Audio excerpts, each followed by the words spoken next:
मुख्यमंत्री विष्णुदेव साय विश्वकर्मा जयंती के अवसर पर इंदिरा गांधी कृषि विश्वविद्यालय स्थित कृषि मंडप में राज्य स्तरीय श्रमिक सम्मेलन में शामिल हुए।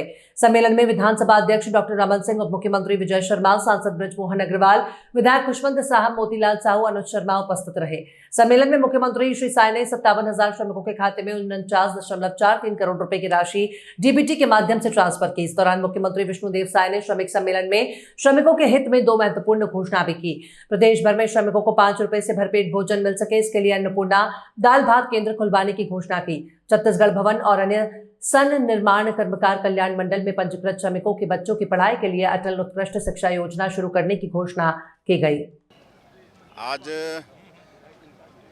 विश्वकर्मा जयंती है, तो सबसे पहले समस्त छत्तीसगढ़ वासियों को विश्वकर्मा जयंती की बहुत बहुत शुभकामनाएं।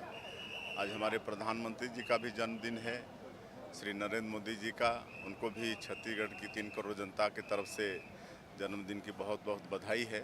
और आज श्रम विभाग यहाँ पर श्रमवीरों का एक कार्यक्रम आयोजित किया था, जिसमें 57,000 से ज़्यादा श्रमिकों को प्रदेश भर के उनको 49 करोड़ से ज़्यादा की राशि विभिन्न योजनाओं में उनके खाते में सीधे भेजे हैं।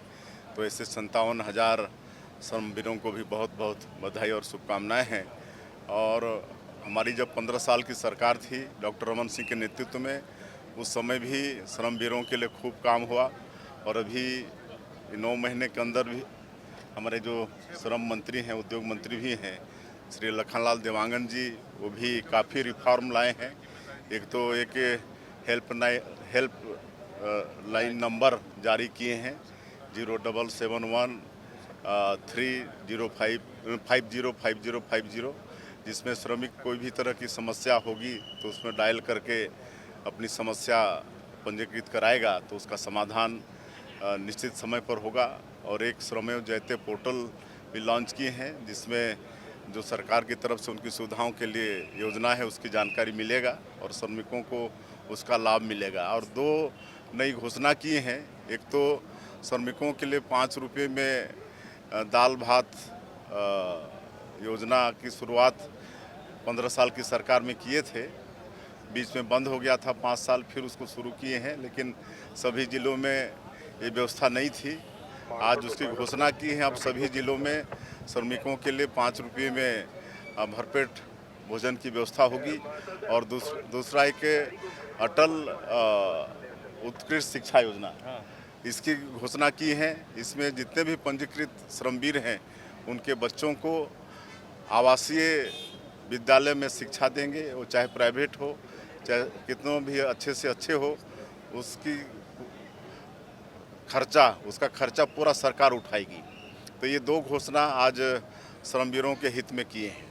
सर, दिल्ली में बड़ा फेरबदल हुआ है, अरविंद केजरीवाल और आशीष मार्लेन जो है मुख्यमंत्री बनी है, क्या कहेंगे? अब उनकी पार्टी का मामला है, अब उसमें हम क्या कहेंगे। अब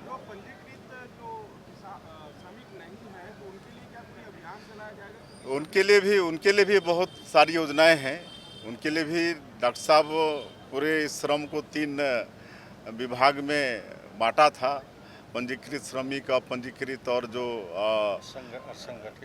संगठित और संगठित जो श्रमिक होते हैं, ये सब के लिए अलग अलग व्यवस्था हमारी सरकार में किए हैं। और इसमें उनके लिए भी लाभ है जो संगठित क्षेत्र के लोग हैं। अमित शाह जी का बयान आया, इसी कार्यकाल में लागू होगा? लागू होना चाहिए। हम लोग तो शुरू से ही उसके पक्षधर हैं, उससे देश को लाभ ही होगा, खर्चा भी देश का बचेगा और समय की भी बर्बादी नहीं होगी। सर, नगरीय निकाय और पंचायत चुनाव एक साथ होंगे?